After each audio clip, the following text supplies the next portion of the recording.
ভারতের হৃদয়ে রয়েছে মধ্যপ্রদেশ। এই মধ্যপ্রদেশেই রয়েছে তিনটে ইউনেস্কো ওয়ার্ল্ড হেরিটেজ সাইটস। তাদের মধ্যে খাজুরাহোর মন্দির, ভীমবেটকা রক শেল্টার্স আমি আগের পর্বগুলোতে আপনাদের দেখিয়ে দিয়েছি। এই পর্বে আপনাদের নিয়ে যাব ভারতের 200 টাকার নোটের মোটিভ সাঁচি স্তূপে।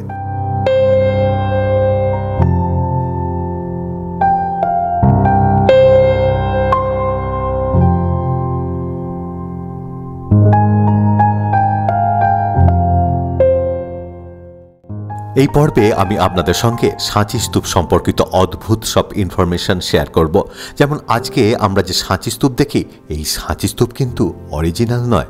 এখানকার বিদিশানগরীতে সম্রাট অশোকের শ্বশুরবাড়ি ছিল, কিংবা এই সাঁচি স্তূপ থেকে আবিষ্কৃত অশোক স্তম্ভ দিয়ে আখ পেশাই হতো, অথবা গুপ্তধনের লোভে আড়াআড়িভাবে চিড়ে দেওয়া হয়েছিল সাঁচি স্তূপ।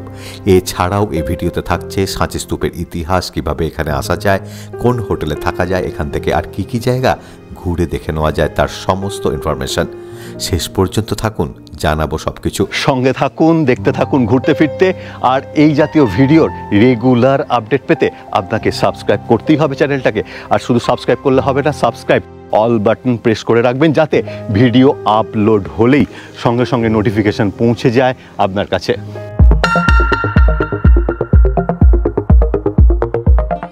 ইতিহাসের পাতা থেকে 200 টাকার নোটে অশোকের অমর সৃষ্টি আজ সবার ঠোঁটে। ভোপাল থেকে বেরিয়ে পড়লাম সাঁচি স্তূপ দেখব বলে। এটা ভোপালের বেশ খানিকটা উত্তর দিকে। ভোপাল থেকে সাঁচি স্তূপের দূরত্ব প্রায় 45 কিলোমিটার। ছোটবেলা থেকে পড়ে আসছি সাঁচি সারনাথের স্তূপ। আমি এখন চলে এসেছি মধ্যপ্রদেশের রাজধানী ভোপাল থেকে 45 কিলোমিটার দূরে সাঁচি স্তূপে। নিচে টিকিট কেটে বেশ কিছুটা ওপরে উঠতে হবে আপনাকে সাঁচি স্তূপ দেখতে হলে। এখানকার টিকিট হচ্ছে পার পার্সন 40 টাকা, মিউজিয়াম ছাড়া। মিউজিয়ামের টিকিট 5 টাকা। আর বাচ্চাদের 12 বছরের নিচে বাচ্চাদের কোনো টিকিট লাগে না, আর পার্কিং ফিজও লাগে না। মানে বাস গাড়ি যাই নিয়ে আসুন, পার্কিং ফিজ লাগবে না।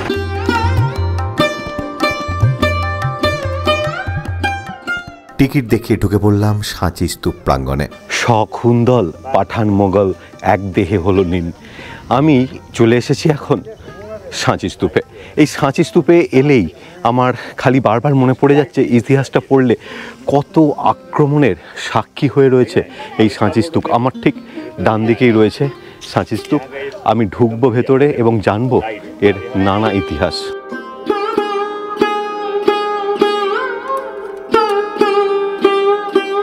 সাঁচির মেন স্তূপ ছাড়াও আরও অনেকগুলো এখানে স্তূপ আছে, তাদের মধ্যে অধিকাংশই কিন্তু ভগ্ন। এটাই প্রমাণ করে সেটা হচ্ছে এই স্তূপগুলো বহু আক্রমণের সাক্ষী। এই সাঁচিতে 3টে স্তূপ রয়েছে। 3টে স্তূপই খুবই কাছাকাছি অবস্থিত। ঐতিহাসিকদের মতে 1 নম্বর স্তূপে রয়েছে বুদ্ধের দেহাবশেষ।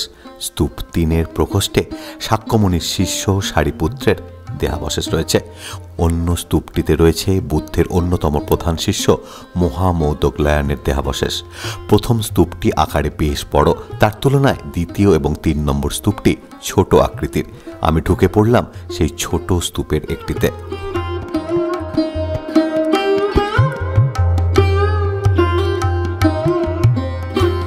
সাঁচি পৃথিবীর অন্যতম বৌদ্ধ স্থাপত্যের নিদর্শনের শহর।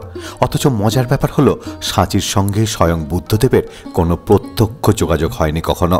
গৌতম বুদ্ধ কোনো দিনও সাঁচিতে আসেননি। বৌদ্ধ ধর্মের প্রবক্তা হিসেবে এই অঞ্চলে কাজ করেছেন স্বনামধন্য সম্রাট অশোক। ইতিহাস বলছে সম্রাট অশোক সারা ভারতের বিভিন্ন জায়গায় হ্যান্ডেল ছাড়া ছাতার মতন দেখতে 84,000 স্তূপ নির্মাণ করেছিলেন। সেই স্তূপগুলোর মধ্যে সেই সময় গৌতম বুদ্ধের দেহাবশেষ রাখা হয়েছিল। বৌদ্ধ ধর্মাবলম্বীদের কাছে এই সাঁচি স্তূপ খুবই পবিত্র স্থান। আমি এখন চলে এসেছি 1 নম্বর স্তূপে।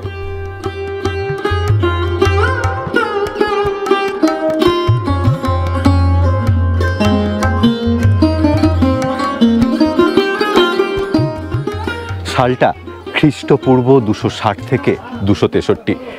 এই সময় কলিঙ্গ আক্রমণ করেন সম্রাট অশোক। এবং কলিঙ্গ আক্রমণ শুধু করেন না, প্রায় এই কলিঙ্গ আক্রমণের ফলে 1.5 লক্ষ নরনারীর হত্যা করেন। এই হত্যার বিভৎসতা দেখে চণ্ডাশোক ধর্মাশোকে পরিণত হন এবং তিনি বৌদ্ধ ধর্ম গ্রহণ করেন। তা এই বৌদ্ধ ধর্ম যখন গ্রহণ করেন, একজন বৌদ্ধ সন্ন্যাসীর আন্ডারে তিনি বৌদ্ধ ধর্ম গ্রহণ করে সারা ভারতবর্ষ, এই বৌদ্ধ সন্ন্যাসীর নাম হচ্ছে উপগুপ্ত, সারা ভারতবর্ষ জুড়ে তিনি ধর্ম অর্থাৎ বৌদ্ধ ধর্ম প্রচারের উদ্দেশ্যে বেরিয়ে পড়েন এবং লুম্বিনী, সারনাথ এই জায়গাগুলোতে আসেন, এখানেও আসেন সাঁচিতে।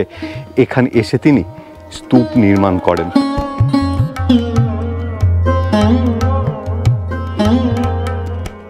সম্রাট অশোকের তৈরি মূল স্তূপটির ব্যাস প্রায় 36.6 মিটার এবং উচ্চতা প্রায় 16.5 মিটার। অশোকের স্ত্রী দেবী ছিলেন বিদিশার মেয়ে। সাঁচির এসব পাহাড় তখন বিদিশা গিরি নামেই পরিচিত ছিল। খ্রিস্টপূর্ব 2য় শতকে শুঙ্গ রাজবংশের রাজা পুষ্যমিত্র শুঙ্গ অশোকের তৈরি মূল স্তূপটি ধ্বংস করেন, কিন্তু পরে তার পুত্র অগ্নিমিত্র এটিকে পুনর্নির্মাণ করেন।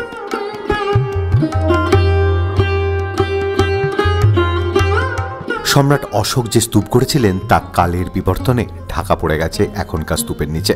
আসল স্তূপটা অনেক ছোট ছিল। সম্রাট অশোকের স্তূপের ওপর তৈরি হয় আরও বড় স্তূপ। এরও 100 বছর পরে এই বড় স্তূপ ঘিরে তৈরি হয় অলিন্দ। দীর্ঘ সময় ও মানুষের পায়ে পায়ে সেই অলিন্দের পাথরেও ক্ষয় এসেছে।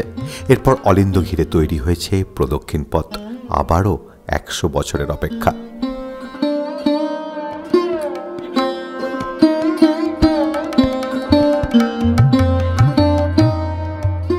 সাঁচির 1 নম্বর এবং 3 নম্বর স্তূপের চারদিকে রয়েছে 4টে তোরণ। তোরণের কারুকাজগুলো খুবই সূক্ষ্ম। মজার ব্যাপার হলো, সাঁচি বৌদ্ধ ধর্মের পবিত্র জায়গা হলেও এখানে কোনো বৌদ্ধ মূর্তি তখন কিন্তু ছিল না। এর কারণ হলো, তখন বৌদ্ধ ধর্মে মূর্তি পুজো অনুমোদন পায়নি। তাই পুরো সাঁচিতে স্তূপগুলোতে কখনো ধর্মচক্র, কখনো পদচিহ্ন, কখনো বা অশ্বত্থ বৃক্ষ এঁকে বুদ্ধের উপস্থিতি বোঝানো হয়েছে।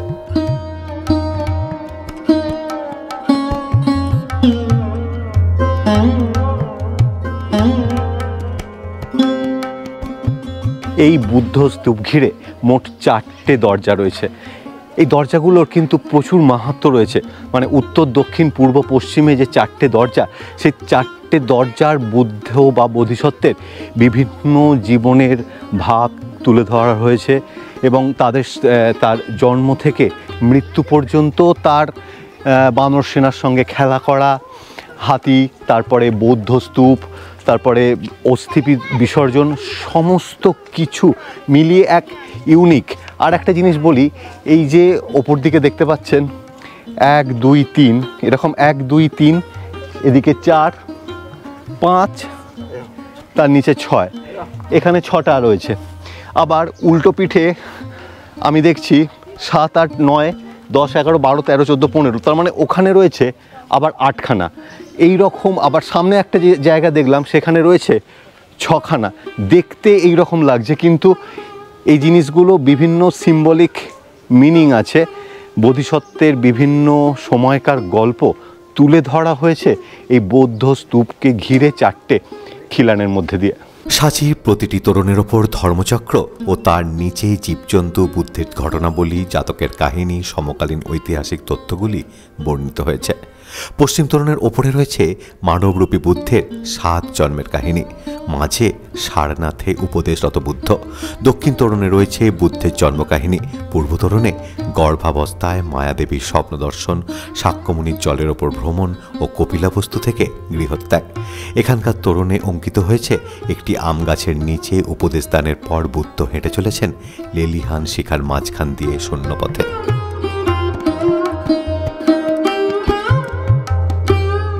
গুপ্তযুগে সাঁচিতে মূর্তি যোগ হয়। এই মূর্তি আনা হয়েছিল মথুরা থেকে। বৌদ্ধ ধর্মের ক্রমবিবর্তনের সূত্রে এই মূর্তি যোগ হওয়ার ঘটনা ঘটে। গুপ্তযুগে সাঁচিতে যে বুদ্ধ মূর্তি আসে সেগুলো মথুরা থেকেই আনা হয়েছিল বলেই ধারণা করা হয়। সম্রাট অশোক যে স্তূপ গড়েছিলেন তা এখনকার স্তূপের নিচে চাপা পড়ে গেছে। 100 বছর পরে সেই স্তূপের ওপর আরও বড় স্তূপ তৈরি হয়। এই স্তূপে অনেক বসবাসের ও উপাসনার ঘর ছিল। মঠের পাশে ছিল একটা বিশাল পাথরের পাত্র। এতে সমস্ত দান সামগ্রী জমা হতো। পরে সেগুলো দরিদ্রদের মধ্যে বিতরণ করা হতো। বৌদ্ধ ধর্মের এই প্রচার তখনকার দিনের ব্রাহ্মণরা মেনে নিতে পারেননি। মৌর্য বংশের অবসানের পর ব্রাহ্মণরা বেশ কয়েকবার সাঁচি স্তূপ আক্রমণ করে ব্যাপক ধ্বংসাত্মক কার্যক্রম চালায়। এই সময় অশোকের স্তূপ ছাড়াও সাঁচির সমস্ত সৌধ ক্ষতিগ্রস্ত হয়। স্তূপের ঠিক বাইরে দুটো অতি প্রাচীন মন্দির আছে। মন্দিরের ওপর কোনো গম্বুজ নেই। তাদের একটি হলো গুপ্ত মন্দির। এই মন্দিরগুলোর উপরিভাগ অনেকটা প্রাচীন গ্রিক বা রোমান মন্দিরের মতন। এর ডান দিকে আরেকটি মন্দিরের ভগ্নাবশেষ দেখা যায়। এর থাম ছাড়া আর কিছুই অবশিষ্ট নেই। প্রথম দিকে তোরণের চারদিকে 4টি মূর্তি ছিল, এখন একটি ক্ষতবিক্ষত অবস্থায় টিকে রয়েছে।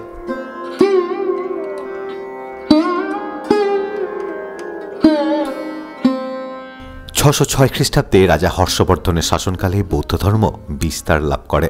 এই সময় সাঁচিতে বেশ কিছু মঠ ও মন্দির প্রতিষ্ঠা হয়।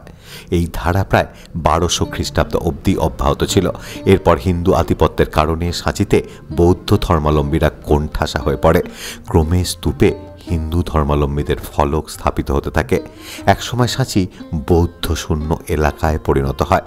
কালক্রমে সাঁচির বৌদ্ধ অধ্যুষিত এলাকা একটা পরিত্যক্ত জায়গায় পরিণত হয়। আস্তে আস্তে লোকচক্ষুর অন্তরালে চলে যায় স্তূপটি।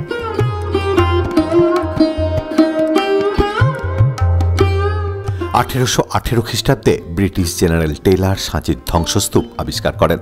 এই সময় গুপ্তধনের আশায় লোকজন শেষবারের মতো স্তূপটির ক্ষতি সাধন করে। 1822 খ্রিস্টাব্দে ক্যাপ্টেন জনসন 1 নম্বর স্তূপটি ওপর থেকে নিচ পর্যন্ত কেটে ফেলেন। ফলে স্তূপের গায়ে একটা বড় ফাটলের সৃষ্টি হয় এবং পশ্চিমের তোরণ ভেঙে পড়ে। একইভাবে 2 নম্বর স্তূপও ধ্বংসপ্রাপ্ত হয়। 1851 খ্রিস্টাব্দে আবার 2 ও 3 নম্বর স্তূপ খোঁড়া হয়। 1 নম্বর স্তূপের মধ্যে রত্নের সন্ধানে লোহার রড ঢুকিয়ে পরীক্ষাও করা হয়।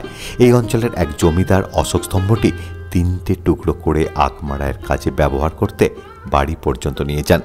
বর্তমানে এটি অবশ্য মিউজিয়ামে সংরক্ষিত আছে।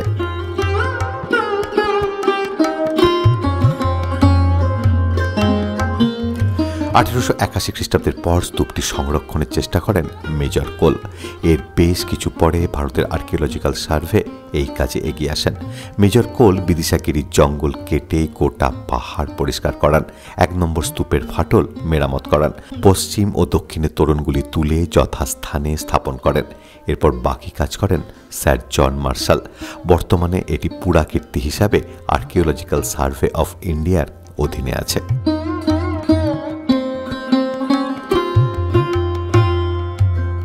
কথিত আছে অশোকের কন্যা সংঘমিত্রা ও পুত্র মহেন্দ্র শ্রীলঙ্কায় বৌদ্ধ ধর্ম প্রচারে যাওয়ার আগে সাঁচিতে এই স্তূপ পরিদর্শন করেছিলেন। শ্রীলঙ্কার মহাবোধি সোসাইটি এখানে একটি স্মারক নির্মাণ করেন এবং এখানে একটি বুদ্ধদেবের মূর্তিও তারা তৈরি করে দেন। সাঁচি স্তূপের প্রাঙ্গণে এই বুদ্ধের স্মারক যথেষ্ট জনপ্রিয়তা অর্জন করেছে।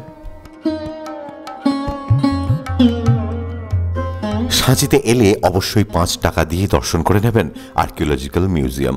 এখানে এলে আপনি দেখতে পাবেন অশোক স্তম্ভের সেই রূপ। এছাড়াও এখানে রয়েছে নানান ধরনের শিলা ও মূর্তির রেপ্লিকা। আবিষ্কার হওয়ার সময় সাঁচি স্তূপের এই জায়গা কেমন ঘন জঙ্গলে পরিপূর্ণ হয়েছিল তার ছবিও আপনি দেখতে পাবেন এখানে। ভূপাল শহর থেকে 45 কিলোমিটার দূরে এই পর্বে আপনারা দেখলেন সাঁচি স্তূপ। এই সাঁচের কাছাকাছির মধ্যে থেকে দেখে নিতে পারেন বিদিশা নগরী। এছাড়াও ভূপালকে কেন্দ্র করে দেখে নিন Bhimbetka rock shelters. Welcome to city of lakes Bhopal. আমি এখন ভূপালের লেকে বোটিং করছি। ভূপাল শহরের মধ্যে থেকে অটো ভাড়া করে দেখে নিতে পারেন ছোটা তালাও, বড়া তালাও, ভূপাল মার্কেট, ওপেন জু ইত্যাদি জায়গাগুলো। হাওড়া স্টেশন থেকে সরাসরি ভোপাল যাবার ট্রেন হচ্ছে হাওড়া ভোপাল উইকলি এক্সপ্রেস। সপ্তাহে 1 দিন ছাড়ে আর সময় লাগে মোটামুটি 30 ঘন্টার কাছাকাছি। এছাড়াও হাওড়া থেকে ইন্দোর যাবার ট্রেন সিপ্রা এক্সপ্রেস ভোপাল জাংশনে থামে। ভোপালে থাকতে হলে স্টেশনের কাছাকাছি থাকাই ভালো। স্টেশনের কাছে হোটেলের নাম্বার দেওয়া রইল নিচের ডেসক্রিপশন বক্সে। কেমন লাগছে ভিডিওগুলো জানাতে কিন্তু অবশ্যই ভুলবেন না। পরের পর্বে আপনাদের নিয়ে যাব ইন্দোর, ঘোরাবো ইন্দোর শহরের ভেতরের দ্রষ্টব্য জায়গাগুলো। তাদের মধ্যে উল্লেখযোগ্য রাজওয়াড়া প্যালেস, অন্নপূর্ণা মন্দির, ওয়ারা গণপতি, শীষমহল, খাজরানা গণেশ মন্দির ইত্যাদি জায়গাগুলো। তবে আজ এ পর্যন্তই, আবার দেখা হবে সামনের পর্বে। ধন্যবাদ।